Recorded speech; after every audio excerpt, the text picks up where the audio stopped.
I guess that I'm stuck in this daydream, and the fact that your love wasn't real is the reason I stay to myself. I do good by myself, but I'm trapped with my feels. When you left, I was tired of lies and the games you had played, and I admit that our love had its flaws. Hello, everyone. I am Andre Rossmanek, and this is the very first episode of the Anything and Everything podcast. I talk about anything and everything as it pertains to my interest. So, today's first episode, we are going to talk about the Velocicoaster, as well as my time at Universal Studios, and my A Quiet Place Part 2 review, and we're going to finish the show off with my 2021 NBA mock draft. So, to get started, first I'm going to walk you through Velocicoaster. So, upon entering the park, first thing you notice is we call it the top hat, the roller coaster, which is the highest point of the roller coaster. And usually that's like either a loop or just a really big drop. And for Velocicoaster, its max height, the highest point in the ride is 155 feet. Is ridiculously high, and I believe that is the highest attraction in the park, actually. So, now to walk you through. The queue line is by far one of my favorite things about this ride. It is incredibly immersive. There are many Easter eggs, such as books written by characters as seen in some of the movies, the original Jurassic Park movies and the Jurassic World movies. There are, as soon as you enter, like the main area where you wait in line, you have a statue of a couple of raptors in the middle of it, which is really cool. And you have Mr. DNA, which is like a fun little character that they have up on screen explaining to you like roller coaster and teaching you facts about raptors and stuff. And now once you get inside the first hallway, you have to your left you see a tunnel. And that tunnel is where the roller coaster is launched from. And when a roller coaster goes by, you can see they have raptors running alongside the roller coaster as it shoots out of the tunnel. It's really cool. You can see the raptors, you can see the roller coaster. It's really cool. From that point on, you go into another room where they have lockers.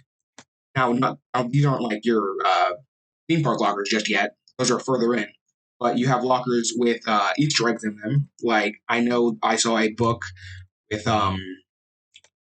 B.D. Wong's character on it, and that's a book he's written, so they put it in there. It's pretty cool. Also, in the same room, they have a video with B.D. Wong on it, who is in the Jurassic World movies, explaining to you things about raptors and such stuff like that. Now in the next room, you have your actual lockers, which I thought is a cool idea, because this is one of only two rides in the park where you have lockers that are inside of the attraction, so you don't have to go out of your way to put your stuff up in a locker. This ride, and then I think the Harry Potter Hogwarts ride, has lockers inside the attraction. So, very, very, very, it's probably another one of my favorite parts of the queue line, because throughout the day, I'll get there, but throughout the day, the locker became kind of an annoying thing throughout the day. But I thought that was a nice touch. So after you go through the lockers, you are up to, you get up to a room where you have to wait some more, but I thought it was pretty cool. There's a video on a giant screen, and this is like right before you get to the actual, before you actually get to the loading dock. You see a giant screen, and it has Bryce Dallas Howard talking to you about Velocicoaster.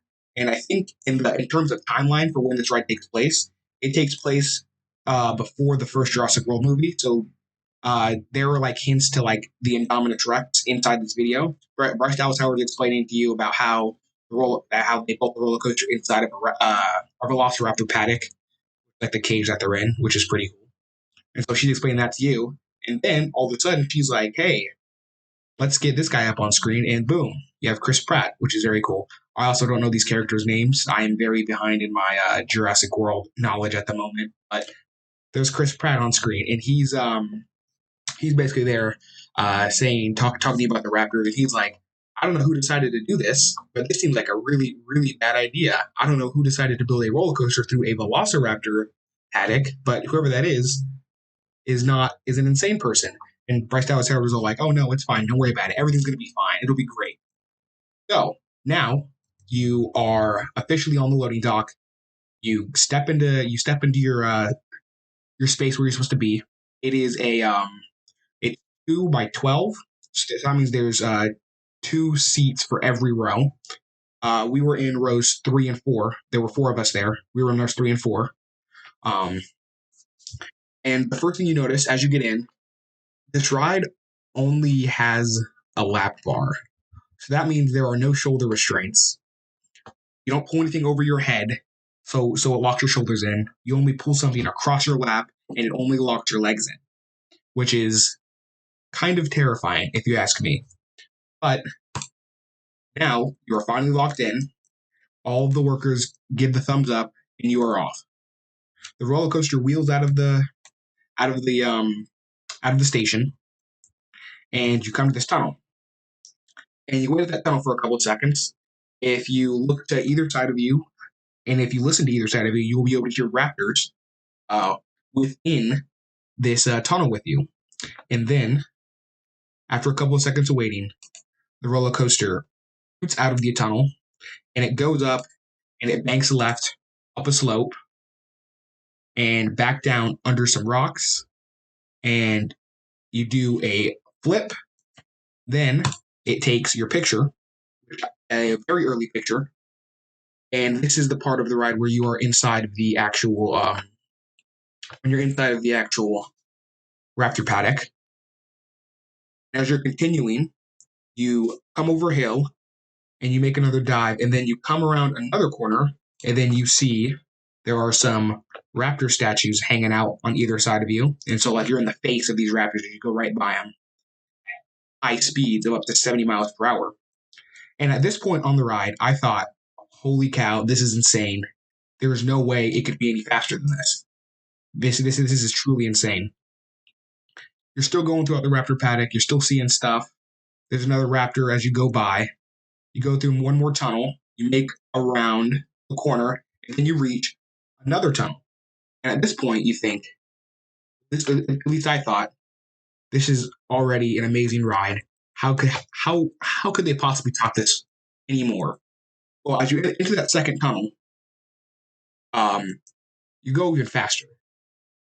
So the max speed of this ride is 70 miles per hour.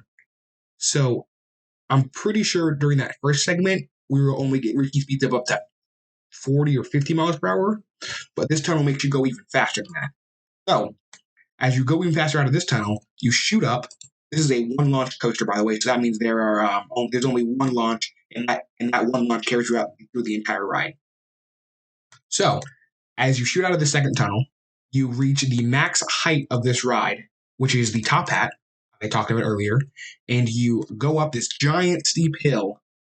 And as you reach the top, if you're in the front, it will linger for a second because the other carts behind it have to catch back up to send you up over the top of this over this drop. So at max height, this ride is that portion of the ride is 155 feet up in the air. And when you drop, you make a 140-foot drop.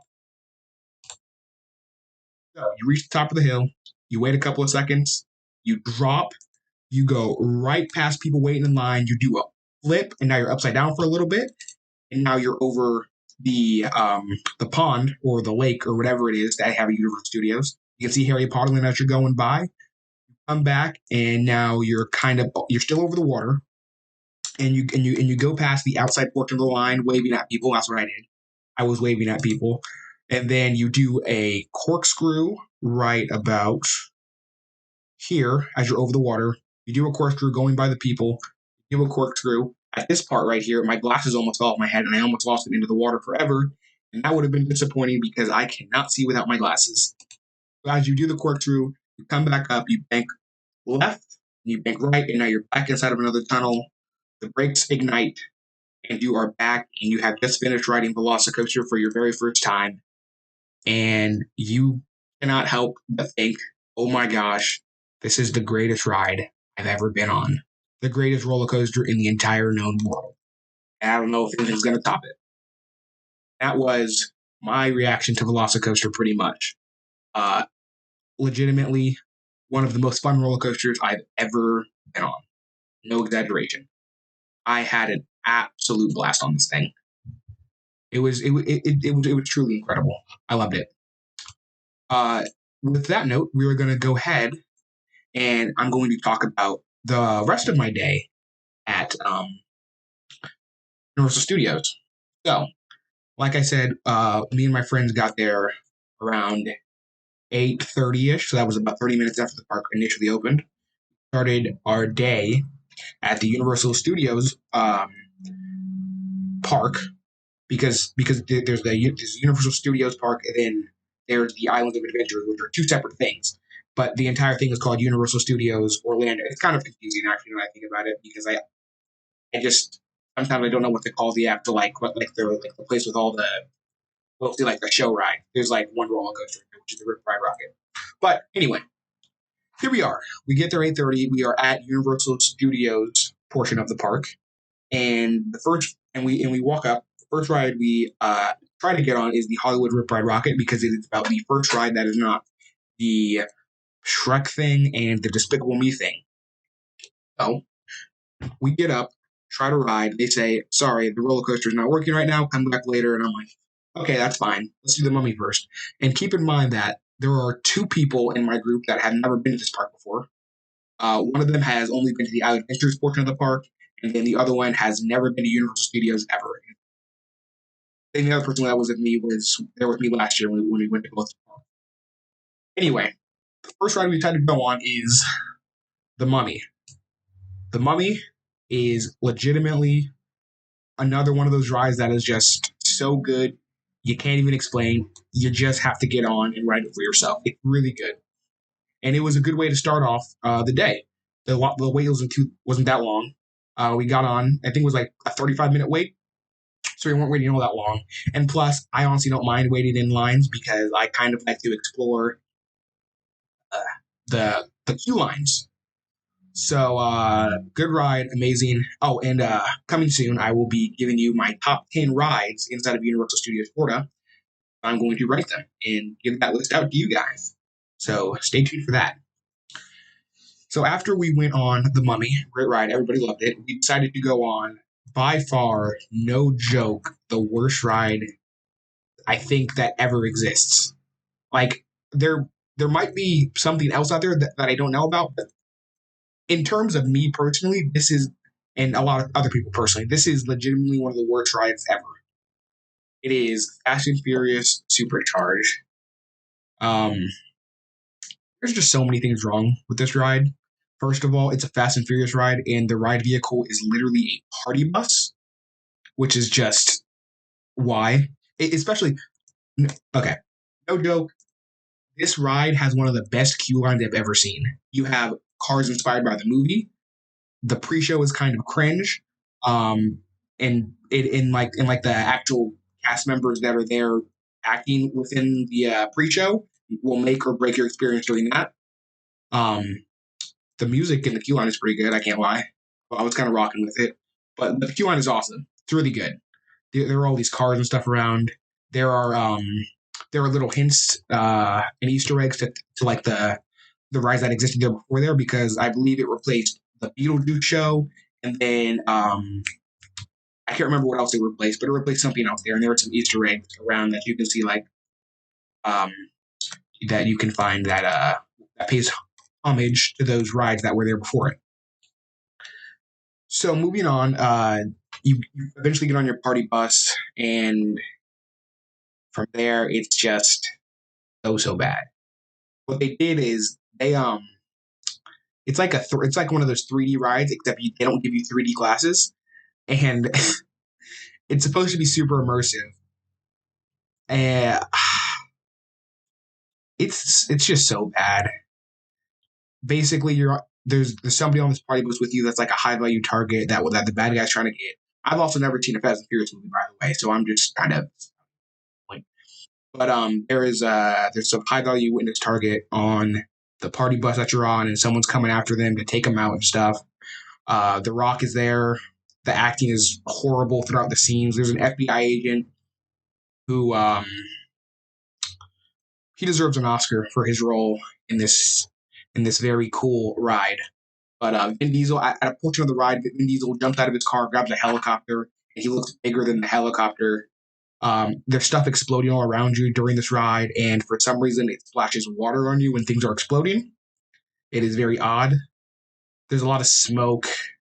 Also, the ride lasts about 6 minutes, apparently, and I thought it feels like it takes about 30 seconds because it's just so fast paced that it feels like it takes forever. Like it takes like 2 seconds to get through the ride. So, Fast and Furious Supercharged, not very good. Definitely not going to be on my top 10 list, so don't be looking for it if you are, because it's terrible.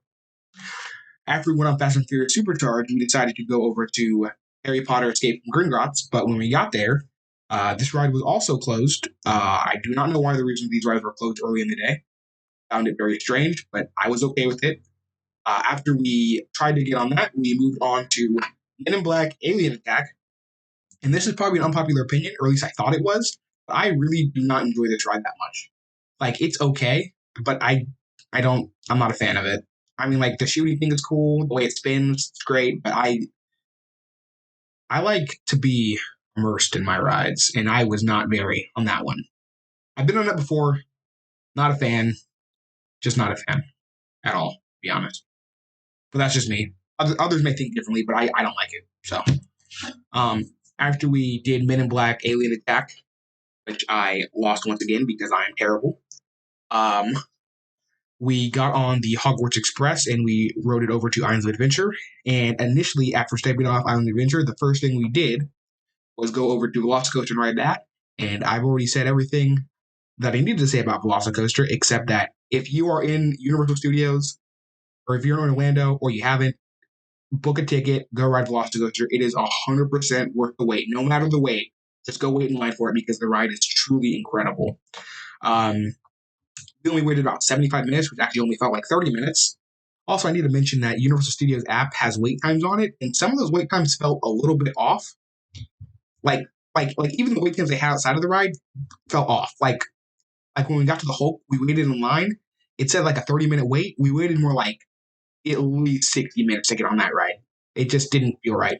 Also, another thing about Hulk, once you get inside the building and are waiting in the queue line inside the building, there's 2 fans like on your way up to the loading dock. So it is incredibly, unbearably hot inside of that waiting queue.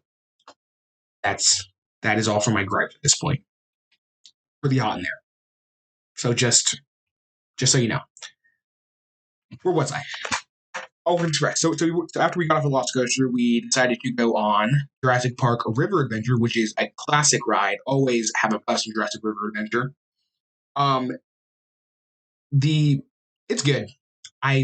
That's all I really need to say about it. If you've been on it, you know. If you haven't, it's a really good ride. Go check it out if you have not. A lot of fun. Except for somehow, I barely got wet on that ride. It was really weird. And it was really hot. And yeah. So, after we got off Jurassic Park River Adventure, we decided to get lunch. I won't talk about that too much because who really cares about us getting lunch? After we got lunch, we went over and rolled the Hulk, and we talked about this. The lockers, once again. So, I just need to talk about these lockers for a second. So, the lockers you are supposed to use your phone ticket or like your ticket to scan to the lockers. Every single one of these lockers inside the park, like everywhere you can go to get lockers, they work with your ticket, except the ones at Hulk for some reason. Although, here's the thing. Initially, we used our ticket and it worked. When we put our stuff in the locker, we tried to go on the ride. The guy said, hey, you can't have any loose items on this ride, which is weird because the year prior, I brought my phone and my fanny pack onto that ride, but whatever.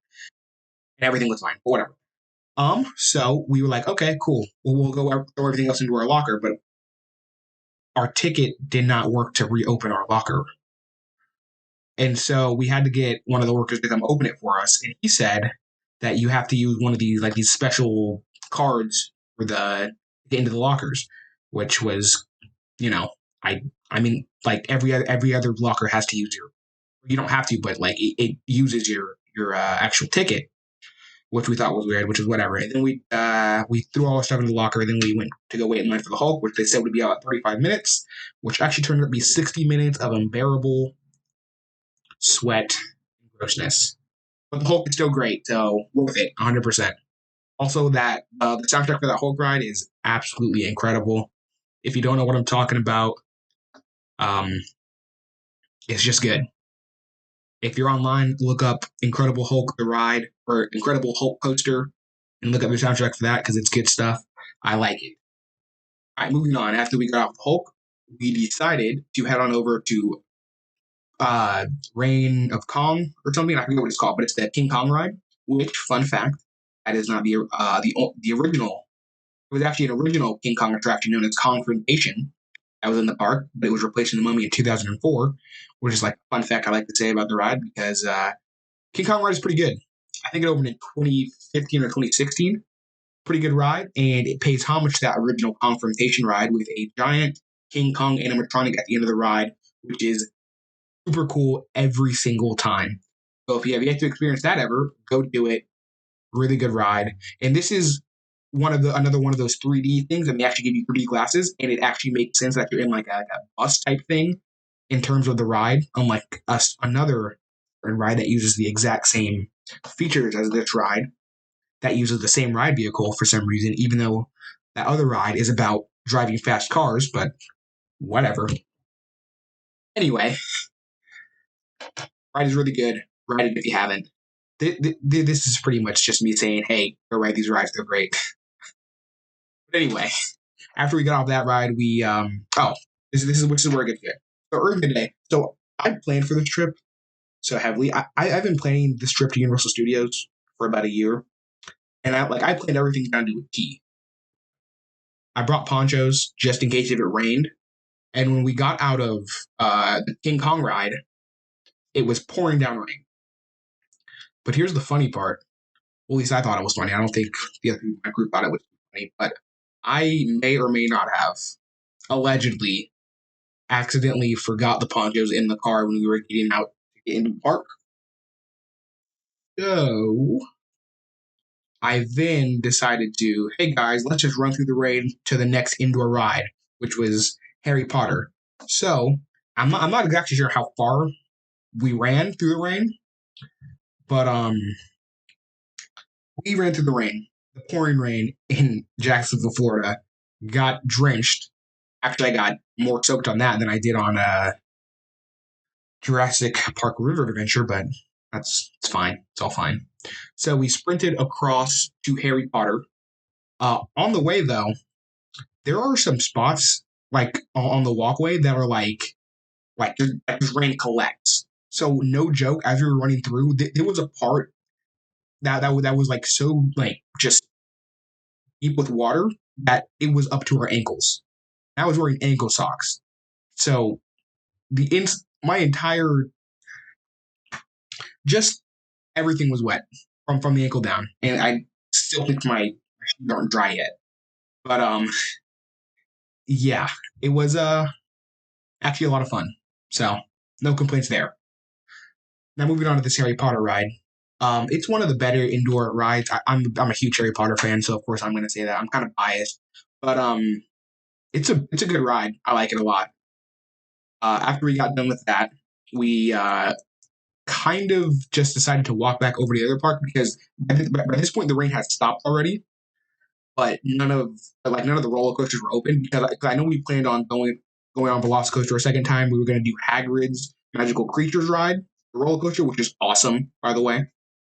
We were going to try to do that, but since everything was shut down, we decided to walk over to the other park because we did not feel like waiting in line for the Hogwarts Express again. We just walked over to Universal Studios, and then we rode the Mummy for a second time. Got done with the Mummy. We saw that the Hollywood Rip Ride Rocket was back in action and was working, which means that all the other roller coasters were open. So we were like, let's go over there. So we raced over there. This is the second time we were running inside of the theme park again.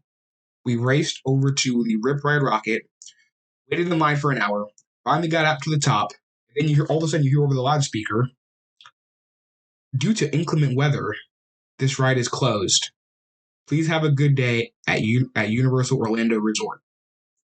We waited an hour in that line, finally reached the top, only for it to be shut down due to inclement weather once again.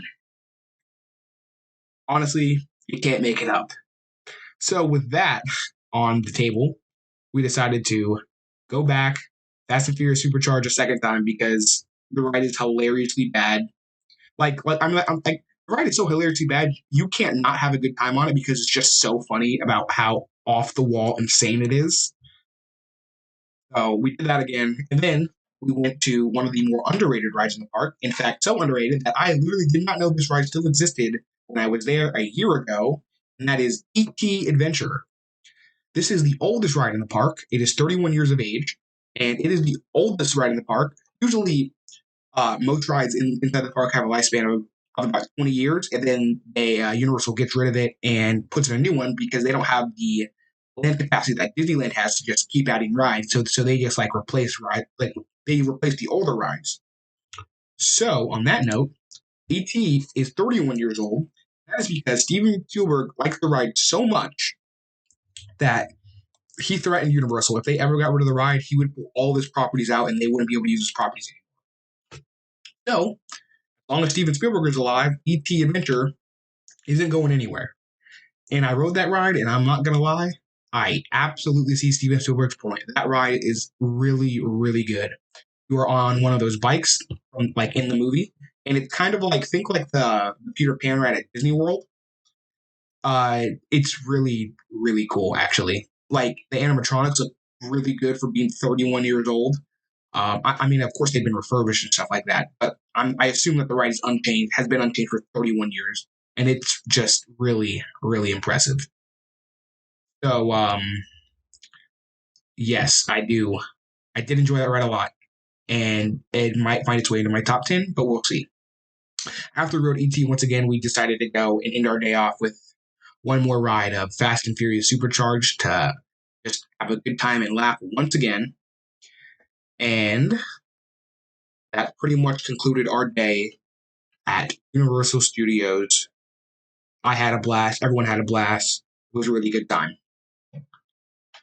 So, with that note, we're going to go ahead and switch gears, and I'm going to talk about my A Quiet Place Part 2 review. I have some notes from watching this movie. This movie came out on May 27th. I saw it on May 20th. My bad. Excuse me. This movie came out on May 26th. I saw it on May 27th, so I saw it a day after its release. The movie was only in theaters. Um, so I'm going to go ahead and get into the stuff that I did not like from this movie because we're going to start off negative. All right. So, initially, also, by the way, there are spoilers here. So if you want to see the movie, I'll have some timestamps down in the description, and you can skip to the non-spoilers. And when I'm done spoiling stuff, if you're not going to watch the movie, then just stay and listen to these spoilers. Okay.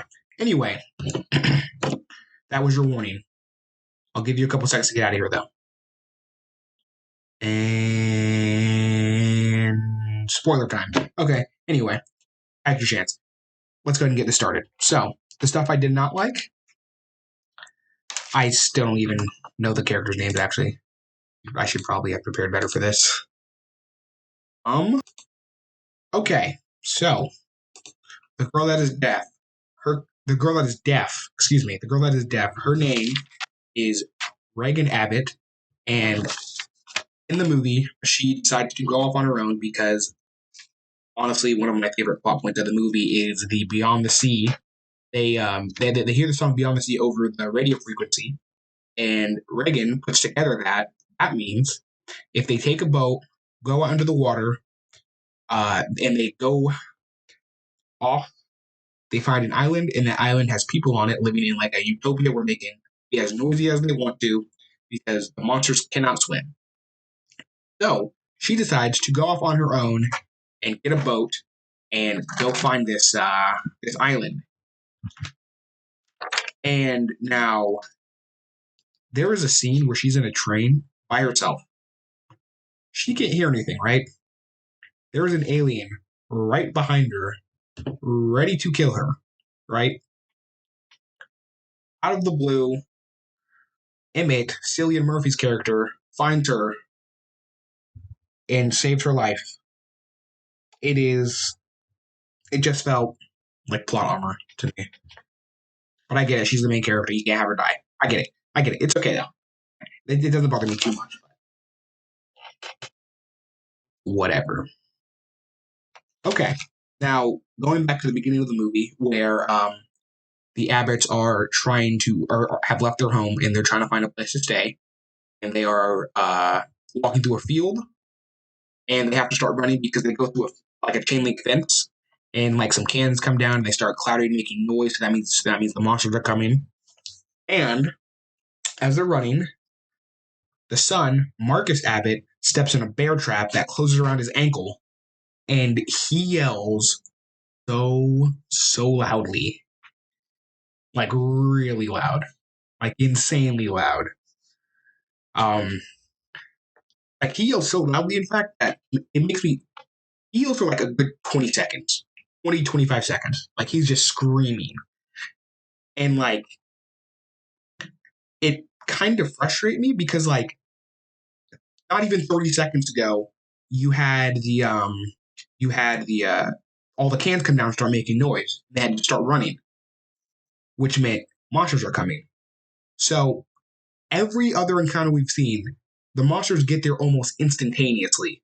But in this instance, they seem to be taking their sweet time, and they come at the very moment that everything is fine and they can get their bearings and they can get their shotgun, they can get their speaker and kill the thing. And also, there's only ever one that comes and finds them every single time, by the way. But that is whatever. Normally, these things don't come in. Normally, these things don't attack in packs. So yeah, there you go. Another thing I did not like so much is when Emmett and Reagan were on the dock, getting ready to get their boat and go across the sea to that island.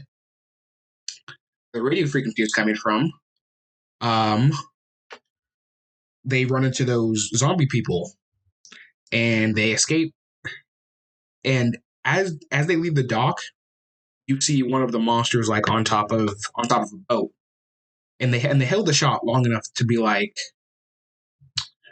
they held the shot for a long enough time to make you realize like, oh, that's probably going to be an issue, because no joke, later on in the movie you see that same boat has floated up onto the island. That means the thing is loose on the island. So basically, what the movie is telling me is that either that thing drove the boat to the island, or that boat just so happened to find its way to that island, which is honestly ridiculous for both, to be honest. But that is whatever. It's fine. It's fine. Everything's fine. Okay. And that pretty much wraps up the stuff that I did not like or find. That it just wraps up the stuff I didn't like very much. Kind of, it's all kind of nitpicky, to be honest. But now to the stuff I did like. There's a lot more stuff I did like than stuff I didn't like, because this movie is actually very good. So we're going to start off with the entire opening scene. So from the point where the movie starts, you see a long shot of John Krasinski going from his car into a store. I don't think it cuts until he walks through the door of the store when that's like cut over to him walking inside and stuff. But I really like long shots a lot, and that long shot specifically was very, very good. So now we are at the point where everyone's heading home because they saw a giant meteor falling from the sky, and it is John Krasinski, who's Lee Abbott, and then you have Reagan Abbott, and they're in his truck. And it's the part where John Krasinski gets out of his car and tries and goes to talk to the police officer, and that's when the monster runs up and attacks them and stuff. Once again, this entire thing is a long shot, and it doesn't cut until you switch over to Emily Blunt and Marcus and Emmett's son, who doesn't have a name because the kid is dead in the first movie. This is a flashback, by the way. I didn't mention that. In the movie, you know, and if you haven't, now you know. So, once again, long shot is really good. Action is really good. Also, fun fact about that person who plays that cop, he was in Hamilton. I don't know who he was in Hamilton because I'm not a fan of Hamilton, but I just thought that people would like to know that cop Hamilton. So there you go. Anyway, the entire long shot is so good because like it keeps you. It's very suspenseful. It's very fun. It's impressive of how long the long take was. It was very, very good. Impressive stuff. Moving on from that, though, I'll say you have to see it to really know what I'm talking about. It is really, really good. Anyway, moving on from that, we have the acting in this movie is really good, especially the kid actors.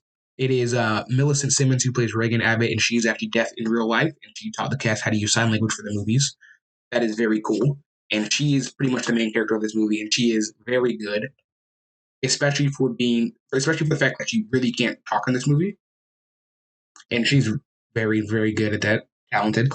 Um, and then you have Noah Jupe who plays Marcus Abbott, and his character in this movie takes a large step forward in terms of character because in the first movie and through the beginning of this movie, which in the first movie he's kind of limp, in the beginning of this movie he's also limp, which is kind of understandable because a bear trap literally closed itself around his ankle, which is no good.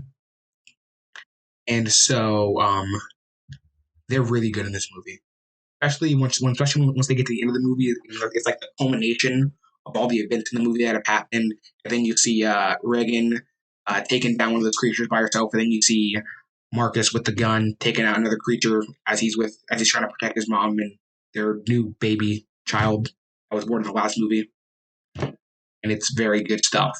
Very good. Another thing I liked, this is another cinematography thing. It is the scene where Emmett, who is played by Cillian Murphy, by the way, who is the Scarecrow in the Bale Batman series. I think I'm making that up.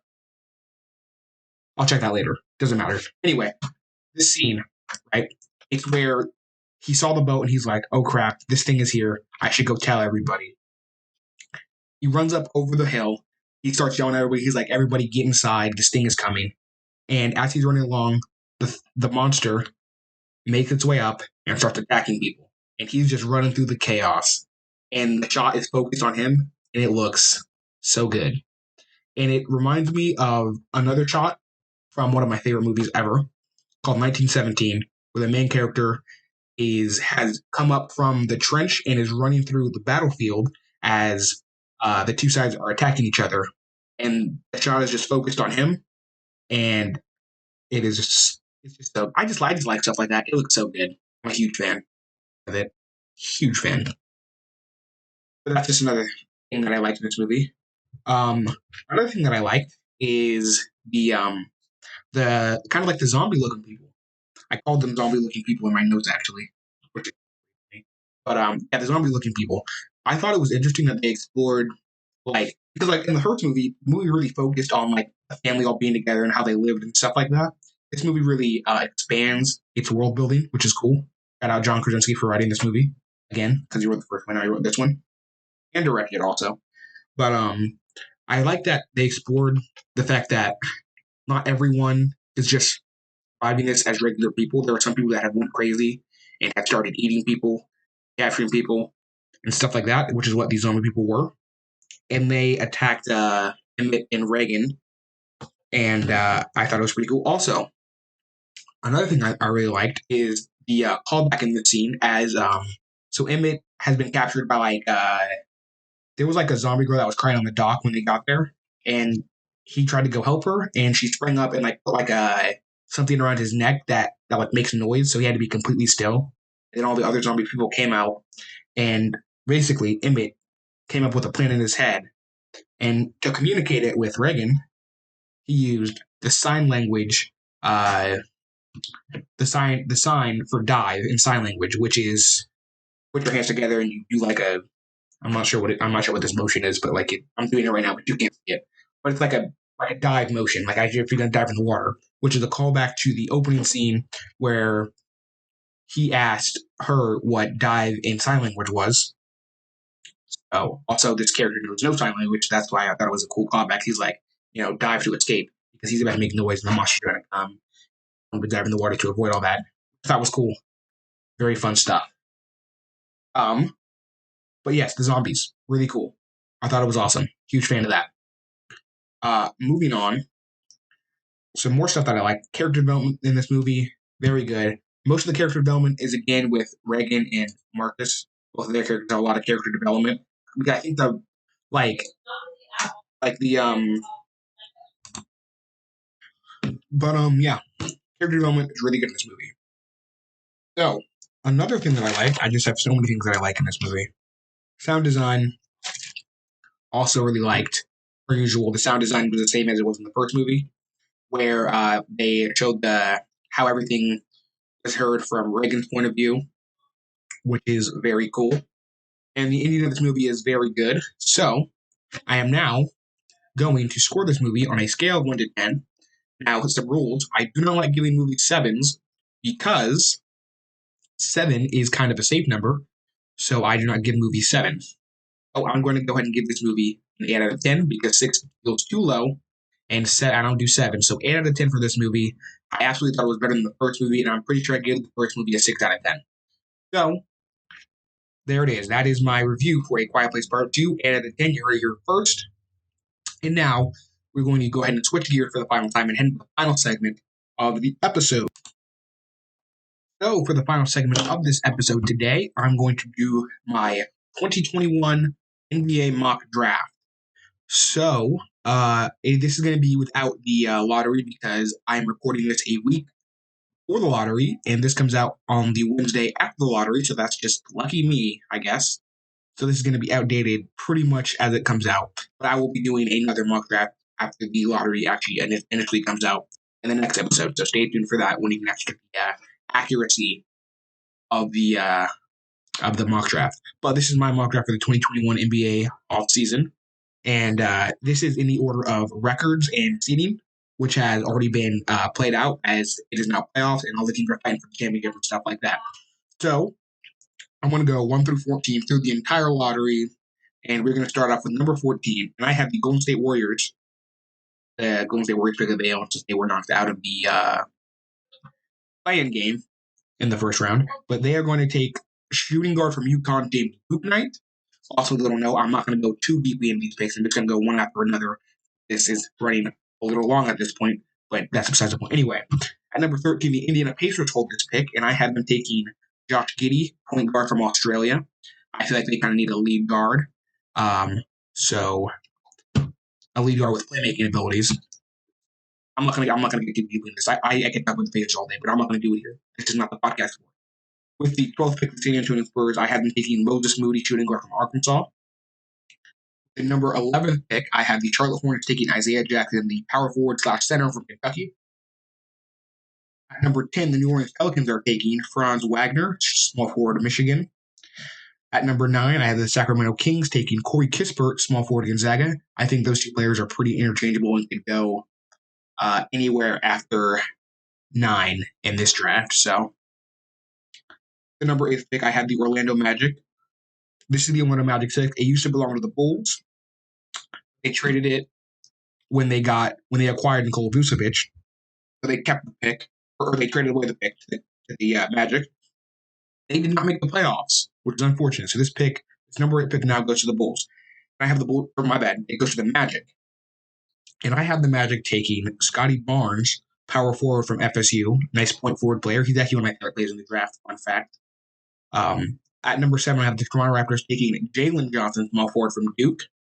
At number 6, I have the Golden. This pick was the Timberwolves pick. It is top 3 protected, but it is currently the number 6 pick, and that means it is now owned by the Warriors. And at number 6, I have the Golden State Warriors taking Davion Mitchell, point guard from Baylor. At number 5, I have the Cleveland Cavaliers taking Jonathan Kuminga, power forward who played for the G League Ignite, which is the G League team with all the prospects coming up into the league. At number 4, I have the Oklahoma City Thunder taking Jalen Suggs, point guard from Gonzaga. At number 3, I have the Orlando Magic taking Jalen Green, shooting guard from the G League Ignite as well.